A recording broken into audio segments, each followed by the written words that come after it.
Welcome back to Grace Sloan Memorial. Season 19 brought a whirlwind of changes, new beginnings, and familiar faces. Let's dive in. 6 months have passed, and a lot has changed around Grace Sloan. Following Bailey's resignation at the end of Season 18, Meredith assumes the role of acting chief of surgery. Under her tenure, she revived the residency program, recruiting surgical residents who were not good enough to get into other programs or had been kicked out of their previous ones. Residents are immediately put to the test when one of the victims succumbs to his injuries, an opportunity arises for a 3-organ transplant. The rare surgery also lands Nick in the hospital, whom Meredith hasn't seen since their split. However, she appoints him as the person responsible for the transplant, while she handles her duties as boss. Link realizes that he slept with one of the residents, Jules Millen. After the successful transplant surgery, Meredith offers Nick a full-time position as residency director before taking back Owen and Teddy, who have had all of their criminal charges dropped.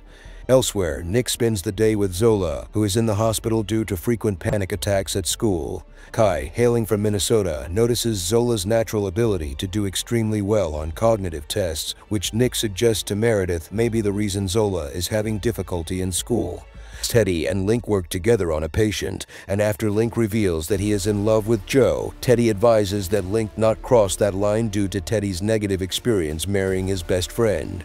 Winston reveals to Maggie that he is thinking about changing majors, as he is finding her difficult to work with, while Richard confronts Schmidt about working too much. Meredith and Zola arrive in Boston on the last leg of their private school trip. Although Zola is afraid of uprooting herself from her Seattle family, she visits a school for gifted children, while Meredith meets with Jackson to discuss her growing desire to cure Alzheimer's. Jackson assures Meredith that there are unlimited resources for her should she decide to move and work at Jackson's hospital.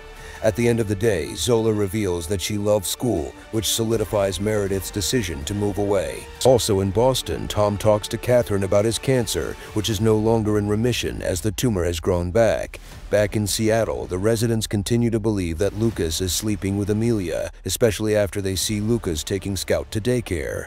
Wanting to accelerate her surgical career, Benson offers sexual favors to Amelia, leading her to discover the rumor about her and Lucas. Amelia demands that Lucas tell the other residents about the true nature of their... After watching Teddy save Jonathan's life, Owen suggests she apply for the chief of surgery position now that Meredith is leaving. Meanwhile, Meredith's announcement of her departure is shaking up the hospital, especially the interns, who fear her program won't survive without her. Lucas and Simone get closer, culminating in a kiss, as do Benson and Jules, and Joe, Bailey, and Karina open a new reproductive health clinic. Just as Meredith prepares to end her life in Seattle, she receives news that her house has been struck by lightning and is on fire.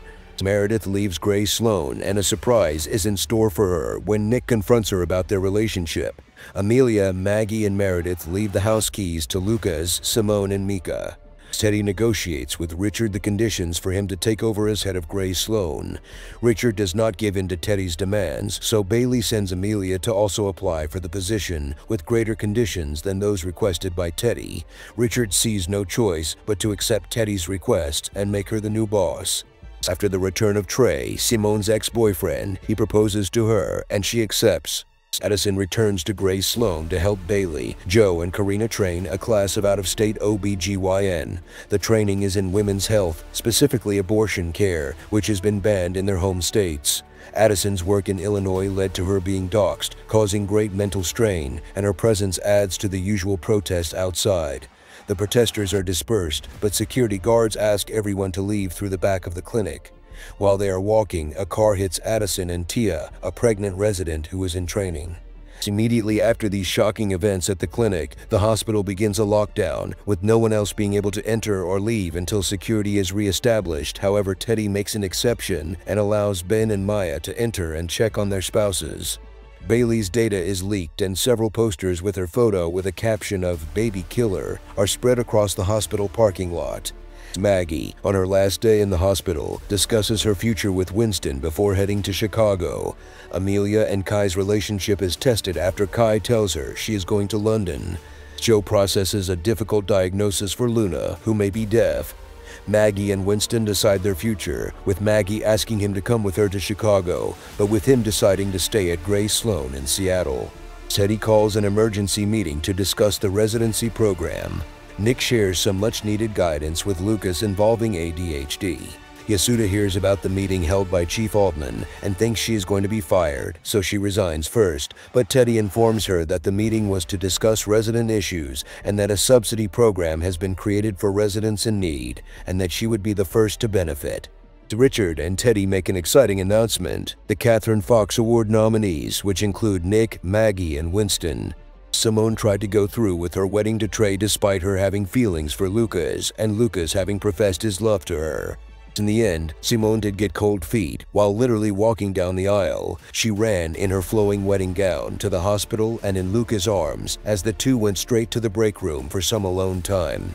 Their bliss didn't last because Trey was admitted to Grace Sloan with a fractured arm, potentially jeopardizing his surgical career. Winston, Nick, Bailey, Amelia, Richard, and Catherine flew on a private jet to Boston for the Catherine Fox Awards, where Nick, as well as Winston and Maggie, were nominated. While on board, all were left shaken by severe turbulence. The fear of dying also tempted Richard to have a drink and convince Nick that he had to give his relationship with Meredith one more try. Meredith indeed was at the lab where she delivered a bombshell to her former co-workers. She wanted to challenge previous Alzheimer's research, discrediting Derek's work in the process, with a new take on what causes the disease. But at the awards show, when Meredith was introduced to major donors, she blurted out her revolutionary and controversial theory, possibly jeopardizing her financing. At the ceremony, Meredith also presented the Catherine Fox Award, which did not go to any of the nominees, but to a stunned Bailey for her work. Winston brought up getting divorced because "I want to excel at my job." Maggie put a pin in it for the moment, with the two remaining married but apart. Meredith went to Nick's hotel to slip him a note under the door. He opened the door and told her about his near-death experience on the plane. She reciprocated his feelings, with the two eyeing a possible future together in Boston. Richard and Amelia were both feeling overwhelmed after the severe turbulence on the plane and Meredith's daring theory. Needing support, Amelia left to find an AWM meeting, while Richard was last seen staring at a vodka tonic he had ordered. Link and Joe finally revealed their feelings for each other at the very end.